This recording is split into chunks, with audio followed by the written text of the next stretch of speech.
full Kenpom bracket is doing great. Let's check it out. The Kenpom model, which I put out a full Kenpom bracket on Sunday night, Selection Sunday, went 27-5 in round 1 for an 84% win rate. It was 12-4 on day 1 on Thursday and an amazing 15-1 on Friday. The Kenpom model is 2 games better than just picking the highest seed. There's a lot of chalk in this tournament, and that's something I talked about in my previous video. I'll talk about again in this video. And then my machine learning model was 24-8.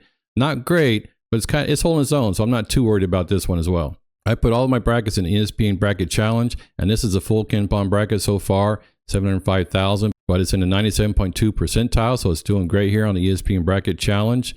And we got 270 points here. The ESPN Bracket Challenge, it put 10 points for the round 1 games, 20 for round 2, 40 for round 3, and so on.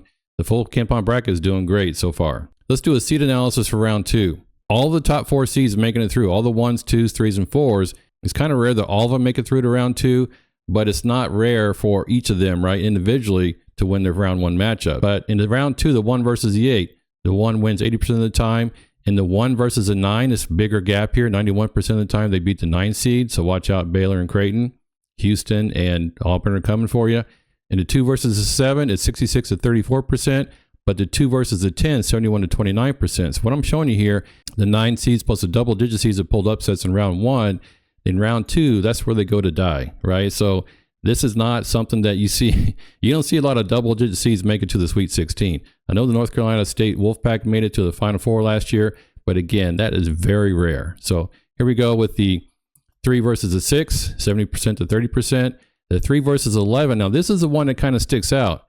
This is the one that actually sticks out quite a bit here. It's only about 60 to 40% for the 3 seed against the 11 seed, which is even worse than versus the 6 seed. So these 11 seeds are really something to look out for. In this year's tournament, we have Drake. So we'll have to see how Drake does against Texas Tech in round 2. The 4 versus the 5 is basically a coin flip here, but the 4 versus the 12, and again, this is a big gap here, 80 to 20% basically. So the 12-seeded teams that like Colorado State to beat a 5 seed in round 1 don't fare so well against the 4 seeds in round 2. How about the wins by conference? Now, this is what I really think here is making the biggest difference in recent years. The SEC had 8 wins versus 6 losses in round 1. That win percentage doesn't sound good, but think about this, 14 teams. Of course, they're going to have some attrition down here. The lower seeded SEC teams mostly lost, except for Missouri, which was beat by Drake again. They were a 6 seed. But other than that, the top seeded teams in the SEC basically all won. So I think the SEC looks really strong. The Big 10 had 8 teams, and the Big 12 had 6 teams.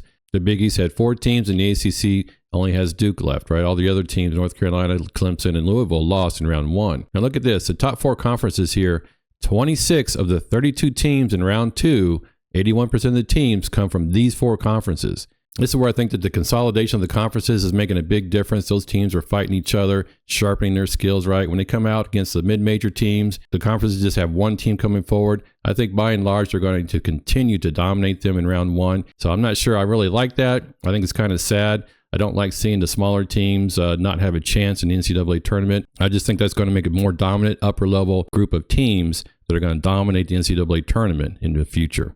That's why I think we're going to see more chalk in the future. Okay, let's look at the Kenpom stats for March 22nd, 2025. Here they are right here. These are updated as of March 21st, so that was just after yesterday's games. And we see the top teams here. And again, this is the one that sticks out for me, Gonzaga. According to Kenpom, they're the 8th best team in the country, but the NCAA put them as an 8 seed, which is not great, right? That means that they think they're not even in the top 28 teams in the country. So I think the selection committee really got this one wrong. But unfortunately for Gonzaga, they face Houston in round 2. I really think that's going to be a game to keep an eye on. So these are new Kenpom predictions updated after round 1 of the NCAA tournament. We have Auburn 82% over Creighton, 18%. We have Texas A&M 53% over Michigan.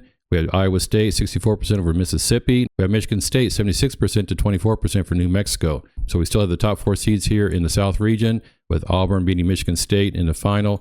Auburn off to the Final Four. In the West, we have Florida over Connecticut, 83 to 17%. Now here we have 3 double-seeded teams, Colorado State, Drake, and Arkansas. And for all 3 of these teams, they're facing opponents that are at least 72% or better to beat them. So once again, double-seeded teams get into the second round, but face off against really powerful teams that knock them out. We're the top 4 teams who went on to the Sweet 16, with Florida over Texas Tech, and Florida going on to the Final Four. In the East region, we have Duke over Baylor, again, a 1 versus a 9. And all the rest of the East region is chalk. So we have the top 4 seeds in the East here, with Duke beating Alabama and Duke moving on to the Final Four. And finally, in the Midwest region, this is the game to look out for. All the top seeded teams were at least 82% or better to win in round 2, except for Houston, 67% to 33% over Gonzaga. And again, this is based on the Kenpom stats and Kenpom prediction formula. So this is a game I'm really looking forward to. This is tonight, March 22nd at 8:40 p.m., I think. So looking forward to this game. Here's our double-digit seed, McNeese, going against Purdue. Purdue is 72% to win this game. This is one actually flipped based on the original Kenpom bracket that I posted on Sunday night.